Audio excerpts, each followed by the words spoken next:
नमस्कार, मैं हूं सौरभ और आप देख रहे हैं देवास लाइव। बड़ी खबर मध्य प्रदेश से, जहां मुख्यमंत्री डॉक्टर मोहन यादव की अध्यक्षता में हुई कैबिनेट की बैठक में कई अहम ऐतिहासिक फैसले लिए गए हैं। इन फैसलों के केंद्र में मुख्य रूप से हमारे किसान भाई रहे। आइए विषयवार यानी टॉपिक वाइज हम जानते हैं इन फैसलों के बारे में। सबसे पहले बात करते हैं प्रदेश की कृषि अर्थव्यवस्था की।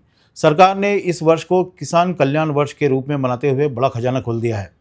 कैबिनेट ने किसानों के हित में लगभग 10,500 करोड़ रुपए की 5 प्रमुख योजनाओं को निरंतर जारी रखने की स्वीकृति दे दी है। यानी किसानों को मिलने वाला लाभ बिना किसी रुकावट के जारी रहेगा। कृषि क्षेत्र के सर्वांगीण विकास के लिए कैबिनेट ने कई महत्वपूर्ण राष्ट्रीय योजनाओं के लिए भी हजारों करोड़ का फंड मंजूर किया है। जैसे कृषि के विकास के लिए पीएम राष्ट्रीय कृषि विकास योजना को 2014 करोड़ 83 लाख रुपए की स्वीकृति मिली है। पानी की हर बूंद से ज़्यादा फसल यानी पर ड्रॉप मोर क्रॉप को साकार करने के लिए प्रधानमंत्री कृषि सिंचाई योजना में 2,393 करोड़ रुपए से भी ज़्यादा मंजूर किए गए हैं।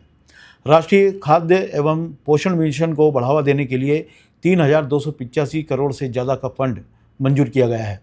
वहीं प्रदेश में जैविक और प्राकृतिक खेती को रफ्तार देने के लिए national mission of natural farming के लिए 1,011 करोड़ से भी ज़्यादा का फंड मंजूर किया गया है। इसके साथ ही तिलहन उत्पादन बढ़ाने के लिए राष्ट्रीय खाद्य तेल मिशन के लिए 1,793 करोड़ से ज़्यादा का फंड मंजूर किया गया है। साथ में सरसों की खेती जो करने वाले किसान हैं उनके लिए भी राहत है। सरसों की खेती करने वाले किसानों के लिए बैठक में एक खास खबर आई है। कैबिनेट ने भावांतर योजना के तहत सरसों उपार्जन यानी उसकी खरीद को हरी झंडी दे दी है। इससे अब सरसों किसानों को भी बाजार के उतार चढ़ाव से सुरक्षा मिलेगी और उनकी उपज का सही दाम सुनिश्चित होगा। कृषि के अलावा राज्य के बुनियादी ढांचे और प्रशासन को लेकर भी बड़े फैसले हुए हैं। प्रदेश में खनिज अन्वेषण और विकास से जुड़े भवन निर्माण के लिए 34 करोड़ 2 लाख रुपए की स्वीकृति दी गई है। इसके साथ ही राज्य के प्रशासनिक ढांचे को अधिक चुस्त दुरुस्त बनाने के लिए मध्य प्रदेश प्रशासनिक पुनर्गठन आयोग के मौजूदा प्रावधानों में बदलाव को भी कैबिनेट ने मंजूरी दे दी है। तो ये थे मुख्यमंत्री डॉक्टर मोहन यादव की कैबिनेट बैठक के वो बड़े फैसले जो मुख्य रूप से मध्य प्रदेश के कृषि विकास, किसानों की आय, प्रशासनिक ढांचे को एक नई रफ्तार देंगे। इन फैसलों पर आपकी क्या राय है, हमें कमेंट के माध्यम से जरूर बताइए और साथ में मुख्यमंत्री को भी सुनिए। मध्य प्रदेश सरकार के द्वारा, जैसा कि मैंने पहले ही बताया था, हमारे राज्य के अंदर किसानों के लिए किसान कल्याण वर्ष मनाने की जो घोषणा की गई थी, और जैसे कि मैंने कल अपने विधानसभा में वक्तव्य में कहा था कि हम अपने राज्य के किसानों की आमदनी बढ़ाने के लिए, खास करके गर्मी की फसल में उड़द को बहुत प्रोत्साहन देने के लिए एमएसपी के अलावा मध्य प्रदेश सरकार अपने किसानों के लिए 600 रुपए कुंटल का बोनस देने जा रही है। ये अपने आप में बहुत बड़ी घोषणा भी है और योजना भी, जिसके माध्यम से हमारे क्षेत्र के अंदर बड़े पैमाने पर उड़द के रकबे को बढ़ावा मिलेगा और इसके आधार पर लगभग 3 लाख हेक्टेयर क्षेत्रफल में वृद्धि होना संभावित है। हम लगभग 5 लाख हेक्टेयर उड़द का उत्पादन संभावित कर रहे हैं। और ये जानकारी के लिए बताना चाहूंगा कि उड़द का समर्थन मूल्य 7,800 रुपये प्रति क्विंटल है। ऐसे में हम अपना 600 रुपये जोड़ करके ये उस तरह से उसको आगे बढ़ाएंगे जिसकी आवश्यकता है।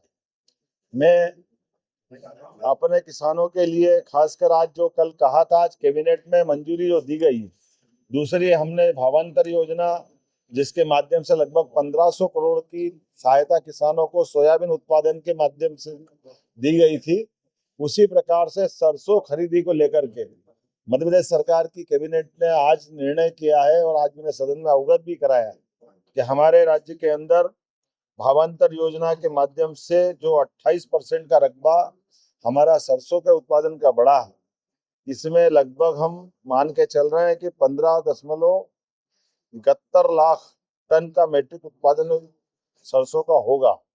ऐसे में हम अपने मंडी बोर्ड के माध्यम से सरसों भी भावांतर योजना के माध्यम से खरीदेंगे। उल्लेखनीय के पूरे देश के अंदर ये योजना लागू करने वाला मध्य प्रदेश एकमात्र राज्य है जो भावांतर योजना को अब तिलहन फसलों में भी लागू कर रहा है। खाद्य सुरक्षा पोषण मिशन कार्यक्रम के माध्यम से धान, गेहूं, दलहन, मोटा अनाज, नकदी फसलों के विस्तारीकरण को लेकर के भी हमने आज लगभग 5 योजनाओं में अलग अलग निरंतरता दी है। इसके माध्यम से 3,285.49 करोड़ की इसमें राशि मंजूर की गई है, जो 1 अप्रैल 2026 से 31 मार्च 2031 तक आगामी 5 वर्षों तक ये प्रोजेक्ट चलेगा। किसानों की बेहतरी के लिए हमने ये निर्णय लिया है। इसी प्रकार से किसानों के लिए माइक्रो इरिगेशन को बढ़ावा देने के लिए प्रधानमंत्री कृषि सिंचाई योजना प्रति बूंद बूंद का उपयोग पर ड्रॉप मोर क्रॉप, इसके माध्यम से लगभग 2,393.97 करोड़ की ये योजना की राशि हमने मंजूर की है और इसको भी आगामी 5 वर्ष के लिए मंजूरी दी गई है।